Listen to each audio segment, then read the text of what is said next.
अस्सलाम वालेकुम फ्रेंड्स। आज हम लोग इस वीडियो में जो प्रैक्टिकल परफॉर्म करने लगे हैं, हमने जी की वैल्यू फाइंड करनी है और मैथ स्प्रिंग सिस्टम का हमने इसमें यूज़ करना है। तो इसके लिए जो हमने जी की वैल्यू फाइंड आउट करने के लिए मुख्तलिफ हमारे पास मेथड्स हैं। एक तो हम लोग सिंपल पेंडुलम के साथ भी जी की वैल्यू फाइंड आउट कर सकते हैं, कंपाउंड पेंडुलम के साथ भी जी की वैल्यू फाइंड आउट करते हैं। इस तरह दो तीन और मेथड भी हैं, लेकिन आज हम लोग जो मेथड अप्लाई करने लगे हैं वो है मैथ स्प्रिंग सिस्टम। अब जो मैथ स्प्रिंग सिस्टम का मेथड हम लोग अप्लाई करके निकालेंगे, इसमें हमारे पास जो जी का फार्मूला होता है वो होता है 4 पाई एक्स बाई टी स्केयर। तो ये फार्मूला हमने अप्लाई करना है और हमने जी की वैल्यू निकालनी है। तो इसमें अगर देखा जाए तो एक्स हमारे पास क्या होगा, एक्स इसमें होता है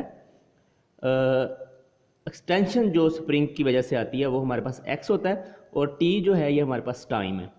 4 इसमें वो मल्टीप्लाई हो जाएगा पाई के साथ, तो पाई हमें पता है 3.14 होता है। तो हमें एक तो चाहिए एक्स, दूसरा चाहिए टी स्केयर। तो एक्स और टी स्केयर बेसिकली हम लोग एक टेबल बनाएंगे, उस टेबल से हमें मिलेगा। तो उस टेबल में क्या क्या चीज़ हमें एक्स कैसे मिल सकता है। एक्स बेसिकली हमारे पास दो चीज़ें होती हैं, एक इनिशियल और एक फाइनल पोजीशंस होती हैं।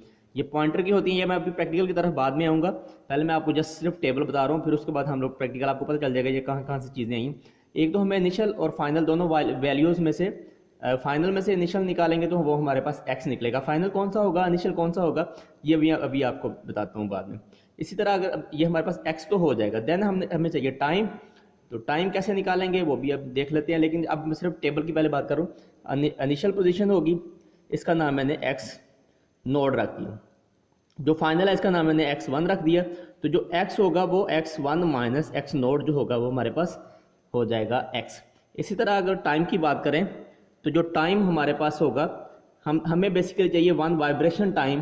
तो 1 वाइब्रेशन हम डायरेक्ट नहीं निकाल सकते होते हैं, हम लोग 20 या 10 निकालते होते हैं। तो इसलिए T1 T2 जो हमारे पास इसमें T आएगा वो इक्वल हो जाएगा T1 प्लस T2/2 के। तो ये टाइम हमारे पास हो जाएगा। हमें 1 का चाहिए, तो 1 equal T is equal to होता है T/20। जितनी हमने लिए 10 लिए 20 लिए वो लिख देंगे। फिर हमारे पास ये जी का फार्मूला आएगा, इसमें वैल्यू ऐड करेंगे तो इसको सॉल्व करेंगे।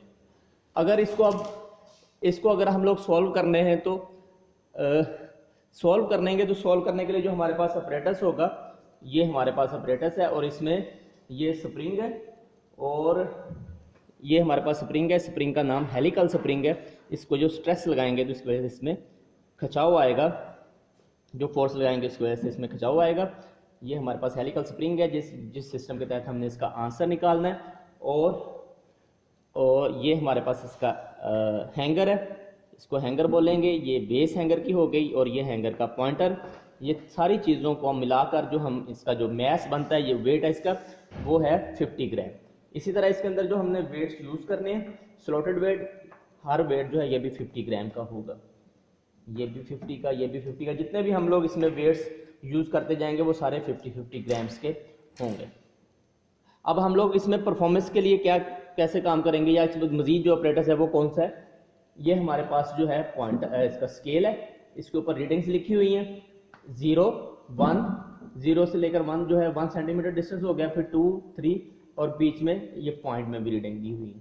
तो ये इस तरह करके हम वहाँ से रीडिंग्स पढ़ सकते हैं। जितना मैथ होगा वो हम लोग यहाँ पे लिख लेंगे कि इतना इतना मैथ है हमारे पास।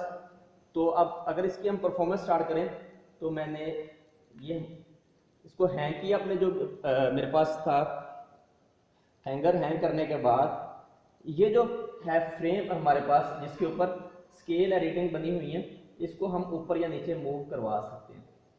अब हम लोग काम क्या करेंगे, इसको एडजस्ट करेंगे स्प्रिंग को। ये मैंने इसको एडजस्ट कर दिया 0 के ऊपर, 0 के ऊपर करेंगे। करने के बाद हमने देख लिया कि ये जो 0 हमारे पास हो गया, ये हमने जो 50 यूज किया था मैथ, इसको न्यूट्रल कर दिया। यानी इसके हमें ये मिल जाएगी, जो 0 होगा ये हमारी इनिशियल पोजीशन हो जाएगी। तो हम जो इनिशियल पोजीशन है वो हम लोग लिख लेते हैं 0 हो गई। जितने भी मैथ्स अब हम लोग यूज करेंगे उन सब में इनिशियल पोजीशन जो है वो 0 ही होगी। जैसे अगर हमने 3 दफ़ा कोई रीडिंग लेनी है तो इनिशियल पोजीशन 0 ही रहेगी। अब फाइनल की बात करते हैं। तो फाइनल पोजीशन कैसे कैसे आएगी, इसके अंदर मैथ्स ऐड करते जाएंगे। जैसे हम लोग मैथ्स ऐड करेंगे, ये मैंने इसके अंदर फर्स्ट मैथ्स जो है वो ऐड किया, तो इसने कुछ डिस्टेंस क्लियर किया। अब हम लोग इतना भी लिख सकते हैं, लेकिन इतने से अगर हम इसकी, क्योंकि हमने इससे टाइम नोट करना है वाइब्रेशंस का, तो ये मैं इसको जैसे थोड़ा सा छेड़ रहा हूँ तो ये बहुत तेज मूव हो रहा है, तो टाइम पे नोट करने में वाइब्रेशंस का थोड़ी परेशानी होगी। इसलिए कोशिश करें मैक्सिमम वेट्स आप लोग यूज़ कर लें। जैसे सपोज ये हैंगर 50 का हुआ और 50 इसमें ये मैंने ऐड किया, तो ये 100 ग्राम हो गया। आप कोशिश करें कि 150 से ऊपर की ही रीडिंग्स लें। तो जैसे मैंने अभी ये इसके अंदर एक और ऐड कर देता हूँ, मैंने ये इसमें एक वेट और ऐड किया, तो ये 150 मेरे पास आ गया। तो मैं सपोज अब जो मेरे पास फाइनल के लिए मैंने जो यहाँ पे लिख दी कि पोजीशन, मैथ्स लिख लेता हूँ पहले। जो मैथ्स मैंने अब सबसे पहली रीडिंग के लिए मैं 150 ले रहा हूँ। 150 के ऊपर निडल कितने के ऊपर आ रही है, निडल आ गई 9 सेंटीमीटर के ऊपर, तो मेरे पास पोजीशन आ गई 9 सेंटीमीटर। अब मैं इसमें दूसरा मैथ्स ऐड करता हूँ। ये मैंने दूसरा मैथ्स ऐड किया। ऐड करने के बाद ये पोजीशन आ गई 13.5 के ऊपर, तो मैं यहाँ पे लिख लूँगा 13.5। तो यूनिट हम लोग ऊपर ही लिख लेंगे, उसमें परेशानी नहीं होगी। ये मैंने लिख लिया। फिर अब देखें तो मैं इसमें अगर मज़ीद एक वेट हैंड कर रहा हूँ तो ये स्केल से बाहर जा रहा है। अगर इस तरह की पोजीशन हो जाए तो फिर हम लोग ये वेट निकाल लेंगे और हम स्केल को नीचे की तरफ मूव करेंगे। स्केल को नीचे की तरफ मूव करेंगे, तो ये मैंने इसको नीचे की तरफ मूव किया, जितने नंबर भी, यानी ये मेरे पास था 13.5 के ऊपर और मैं इसको ले आया 10 के ऊपर। तो मैंने कितना इसको नीचे लेकर आया हूँ 13.5, यानी 10, यानी मैं 3 इसको नीचे ले आया हूँ। तो जो भी हम अब रीडिंग आएगी उसमें 3 हम लोग ऐड कर देंगे। जैसे मैंने इसमें ये और एक हैंग किया, तो इसकी पोजीशन आ गई 14.5। तो 14.5 के अंदर मैं मजीद इसमें 3 ऐड करता हूँ, 3.5, तो 14 और 3 बन गए 17 और हाफ 17.5 और हाफ उसमें 18 सेंटीमीटर। ये मेरे पास इसकी पोजीशन हो गई। वेट्स जो है ये 200 ग्राम का हो गया और फिर 300 का हो गया। ये मेरे पास वेट्स हो गए। अब मैं एक्सटेंशन निकालूंगा कितनी बनी है। तो जो एक्सटेंशन बनेगी हम इसमें से माइनस करते जाएंगे। जो 0 को माइनस किया 9 ही आ गया, ये आ गया 13.5 और ये आ गया 18। अब हमने निकालना है जी टाइम। तो सॉरी ये 250 है ये वाली मैथ्स। अब सबसे पहले हम लोग 250 के ऊपर निकाल लेते हैं। तो जो 250 के ऊपर हम लोग निकाल रहे हैं, इसमें हम लोग टाइम जो निकालेंगे उससे पहले हमारे पास तरीकाकार ये होगा। टाइम के लिए हम यूज़ करते हैं स्टॉप वॉच। तो स्टॉप वॉच को इस्तेमाल करने से पहले हम लोग एक तो इसको मूव करवा देंगे ताकि जो है इसका पॉइंटर कहीं पे टच ना हो, और दूसरा हम स्केल को भी साइड पे कर देंगे ताकि जो है स्केल भी डिस्टर्बेंस ना क्रिएट करे। अब हमने इसकी वाइब्रेशन का टाइम लेना है, 2020 का लेना है। तो हम लोग क्या काम करेंगे, इसको थोड़ा सा ऊपर की तरफ लेके जाएंगे, तो यहाँ से इसकी वाइब्रेशन ये देखें ये स्टार्ट हो जाएगी। हम किसी भी एक एक्सट्रीम पोजीशन के ऊपर टाइम स्टार्ट कर लेंगे। जैसे सपोज जो नीचे आएगा तो मैं नीचे से बटन स्टार्ट कर दूंगा और टाइम गिनना शुरू कर दूंगा वाइब्रेशन को। और ये मैंने किसी एक पोजीशन के ऊपर, जैसे मैं यहाँ पे 1 2 3 4 5 6 7 8 9 10 11 12 13 14 15 16 17 18 19 20। तो जैसे सपोज ये मेरे पास 20 वाइब्रेशन का टाइम आ गया,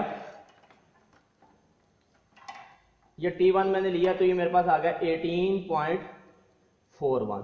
अब मैं ये मेरे पास जो इसके अंदर मैथ्स है उसके लिए रीडिंग ले रहा हूँ। जैसे मैं 250 वाले की पहले ले रहा हूँ, तो 250 के अंदर मैं ये टाइम लिख लूंगा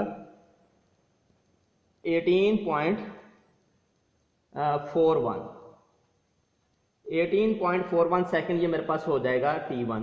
अब अगली दफ़ा के लिए आप बेशक इसको दोबारा मूव करवा लें या स्टॉप वॉच को रीसेट करके दोबारा आप यहाँ से इसकी वाइब्रेशन का टाइम नोट करना शुरू करते हैं। दोबारा बेशक मूवमेंट ना करवाएं, पहले ही और उसी के ऊपर ले लें।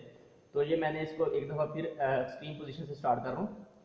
1 2 3 4 5 इस तरह करते करते हम लोग जाते जाएंगे। जैसे सपोज अब मेरे पास आ गई 20 वाइब्रेशन का इसके ऊपर आ गया 18.40। तो फिर हम इसका मीन निकाल लेंगे तो ये बन जाएगा 18.40। सपोज ये हमारे पास बन गया। कैलकुलेशन करके निकालेंगे अब, क्योंकि मैं डायरेक्ट आपको बता रहा हूं तो इसलिए मैंने डायरेक्ट उसको लिख दिया। लेट्स सपोज ये हमारे पास बन गया। फिर हमने निकालना है इसको कन्वर्ट करके जो भी हमारे पास इसका निकलेगा। जैसे कि मेरे पास कुछ आ गया रीडिंग में, मैंने इसका निकाला तो 0.460 आ गया मेरे पास, 0.60 सेकेंड्स ये मेरे पास हो गए। देन फिर हम लोग इसमें जी की वैल्यू निकालेंगे कैलकुलेट करके। लेट्स सपोज ये मेरे पास आ गई 870 इसी कैलकुलेशन के बाद। फिर हम लोग क्या काम करेंगे, फिर हम यहाँ से मैथ्स चेंज करेंगे। जैसे मैंने ये मैथ्स निकाल दिया तो अब जो मेरे पास मैथ्स बन गया वो 200 ग्राम बन गया। अब जो 200 ग्राम मैथ्स होगा इसका भी सेम T1 T2 और T3 निकालेंगे। जैसे कि T1 मेरे पास लेट्स सपोज इसमें आ गया 15.3 सेकेंड्स। दूसरी दफ़ा मेरे पास आ गए एग्जैक्ट 15 पॉइंट, ये मैंने लेट्स सपोज ये आ जाते दोनों। तो फिर इसका मीन निकाल लेंगे, ये आ गया मीन। फिर इसको कन्वर्ट करेंगे। लेट्स सपोज ये आ गया मेरे पास 0.43 सेकेंड। फिर जी की वैल्यू निकाल लेंगे, ये सपोज मेरे पास ये आ गई। इस तरह कर लेंगे। फिर हम लोग मजीद एक मैथ्स इसके अंदर से निकाल देंगे, ये मैंने निकाल दिया। फिर इसके साथ हम लोग वही सेम वाइब्रेशन का टाइम लेंगे। सपोज ये मेरे पास आ गई 14, ये भी 14, जो भी आएगा। अब मैं डायरेक्ट वाइंड अप करने की तरफ जा रहा हूँ। तो ये भी 14 आ गई। इसको कैलकुलेट किया, कैलकुलेट करने के बाद लेट्स सपोज ये आ गया 0.36। तो इसकी वैल्यू भी ऐड कर देंगे, ये मेरे पास सपोज ये आ गया। फिर हमारे पास इसका आ जाएगा कि हमने एवरेज जो है, हमने इसका एवरेज निकाल लेना है कि हमारे पास क्या बन रहा है। एवरेज का फार्मूला होगा sum of quantities divided by number of quantities. तीनों क्वांटिटीज ये और ये करेंगे ऐड करने के बाद 3 पे डिवाइड कर देंगे। तो जो भी आंसर आए वो हम लोग देख लेंगे। लेट्स सपोज मेरे पास इसके करीब करीब कोई भी आंसर आ जाता है तो जी की वैल्यू के करीब करीब आ जाएगा। फिर अगर आप चाहते हैं कि आप इसकी परसेंटेज में कुछ एरर आया तो आप निकाल लें।